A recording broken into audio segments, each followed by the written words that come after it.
the day or week. But for those that are listening, they're resonating with what you're saying. They're Uh-huh. looking for something tangible. They're looking for something, what should I be doing right now? Like, yeah, Doreen, I get it. I get nervous and I should be more mindful, but like, I don't even know what that means. What is one or two things that somebody can take action towards to kind of scoot into feeling more comfortable using their voice? Ooh, so much. I would say that the very first thing, because fear is something that people most likely don't want to go toward, and they don't realize that going towards the fear on the other side is power.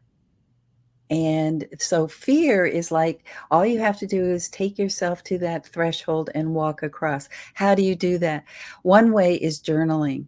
You journal with fear. You have fear, have a voice. You have a voice. Hey, fear, what do you have to say to me? Fear, don't get near. It's going to be terrible. They're going to all walk out of the room, or they're going to hate you, or they're going to judge you. Fear, is that really true? What do I need to do to be more of myself so I can be free? You'll never be free as long as I'm around. So the kind of back and forth of talking it out with, but it's the beginning of facing it, facing fear and the neurosciences, I'm pointing to the front of my head and the back of my head at the same time, that this is wiring is different than this part of the brain, the wiring, right? The lizard brain, the hind brain, the primitive brain, whatever we want to call it. But this idea that you can just say to yourself, hey, calm down, is usually it's not as powerful. So that's why I feel like dealing with where fear is, which is in the back of the brain, by turning around and saying, okay, fear, what's with you? Huh?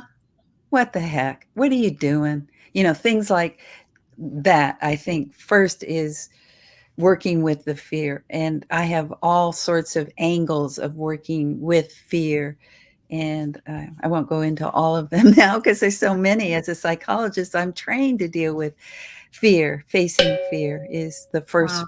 step. And I think the one would be dialoguing, and the other would be comb back, take a fine tooth comb like I did with my life, and see if there's anything that just pops about, perhaps, where you felt like you didn't have a voice.